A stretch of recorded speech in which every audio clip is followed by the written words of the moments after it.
Good evening, Facebook, YouTube, Twitter, and Google+. This is Richard again, back for your third and final video blog of the night for Monday, May 9th, 2016, around 8:23 in the evening in Berwick, Massachusetts.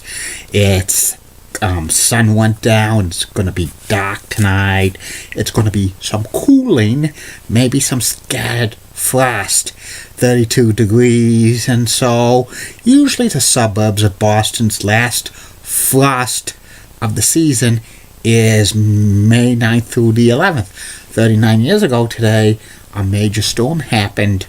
It was a freak snowstorm. About half an inch of snow fell at Boston's Logan Airport, but inland, some places 9 to as much as 20 inches. Some news to report.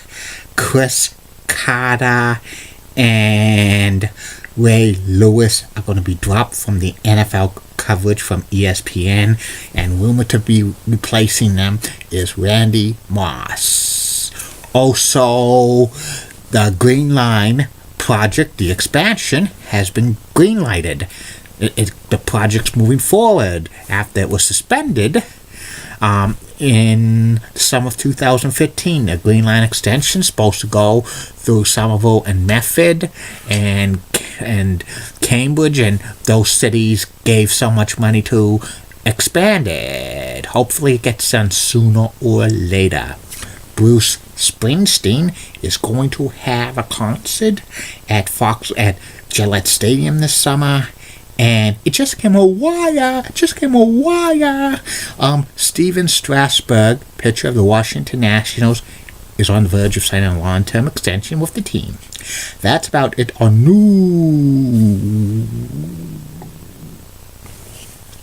My third and final video blog subject of the night's my personality profile. Tonight's personality profile is about former professional wrestler Dirty Dick Slater.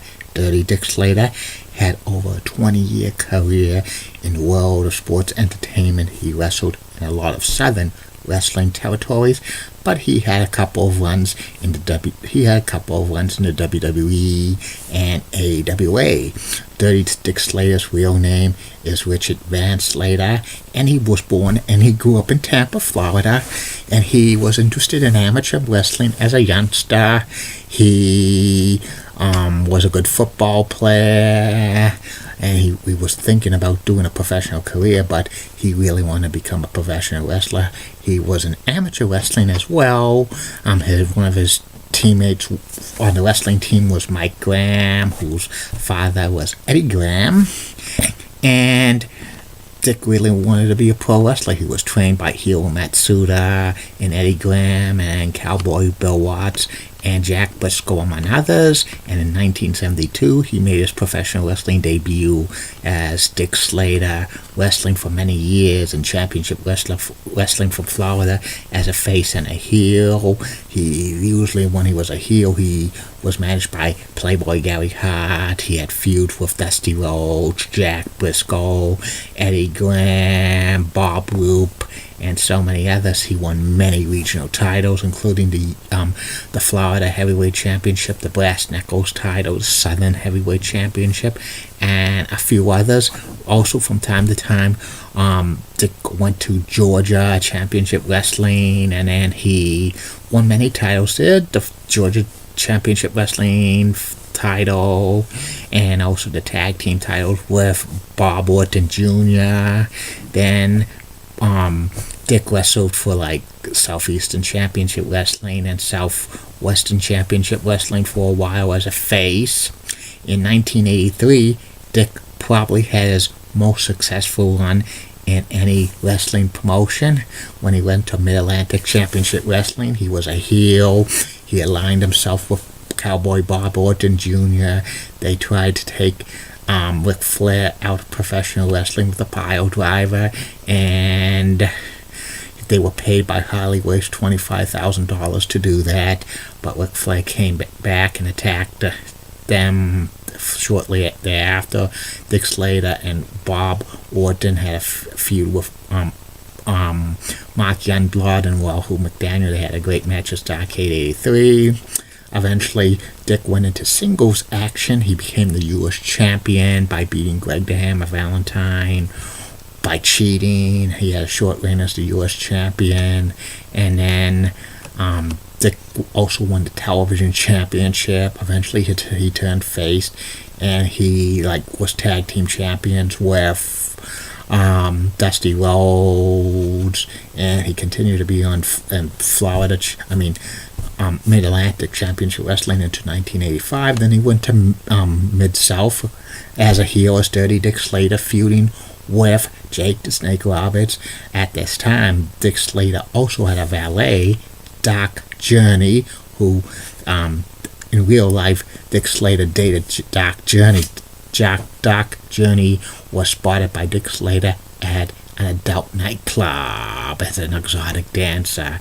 This got a lot of heat from the people backstage at the time because Doc Journey was African American and Dick Slater was like Caucasian, and in the South in the 80s that was still a little bit frowned on, which that's a non-subject. And anyway, Dick Slater in 1986 went to the WWE, and he was nicknamed the Rebel, and he brought the Confederate flag with him, and even though he was a face, he got booed big time. He had a couple of TV matches with Jake the Snake Roberts and Greg the Hammer Valentine and the Magnificent Morocco, but he was basically a jobber to the stars. He won some preliminary matches. There were rumors going around that Dick Slater was in line to beat Macho Man Randy Savage for the WWE title sometime in early 1987, but that was just rumors. Eventually, Dick Slater left the WWE. He was not a good fit in the WWE, in my humble opinion. Then he went to the AWA briefly as a bodyguard for the AWA World Champion Kurt Hennig, and then he bounced around a few Southern wrestling territories, what was left of them, like a Florida territory. Then he bounced back and forth WCW. He was part of the Hardliners with Dick Murdoch briefly, but that he did not get a push. Then he and the Barbarian were the last U.S. Tag Team Champions before the belt was retired, beating the Fabulous Freebirds. From 1994 through 1996, Slater was managed by Colonel Rob Parker. He and Bunkhouse Buck formed the tag team, and they feuded with the Harlem Heat through the summer of 1995. Dick won his last title with the WCW World Tag Team titles by beating Harlem Heat, but that was only a 2-month reign. Eventually, Harlem Heat got that back, and Dick continued to wrestle until early 1996 until he blew out his vertebrae, basically ending his pro wrestling career.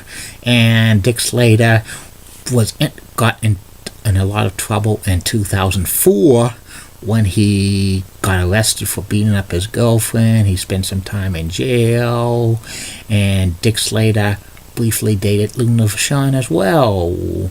And Dick Slater wrote a book, which I never read it, but I heard it was a pretty good book.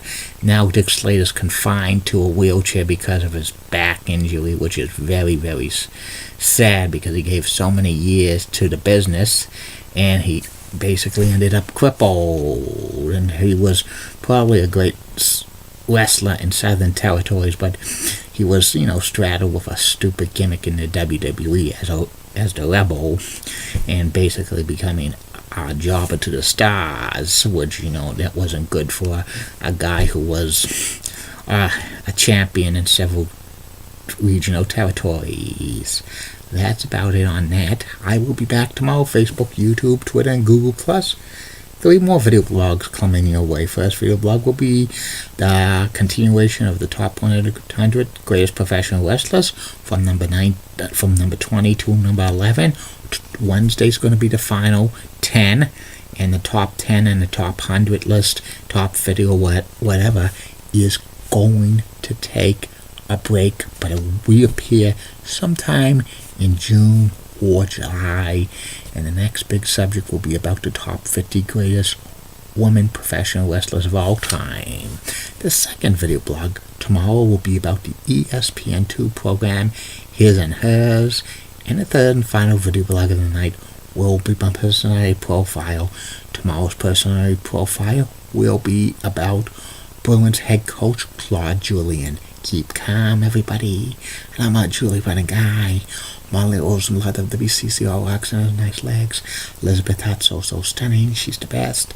Amy Swensey is awesome. Julie Donaldson, Comcast Sports Mid-Atlantic, is my TV sports crush. Michelle Vito has so much charisma, and she's also got nice legs. And in the words of Sean Lucha, get out. And don't forget to say a prayer right now to the Aykroyd family and the Conway family with the loss of Eddie Conway. Just so sad. See you tomorrow.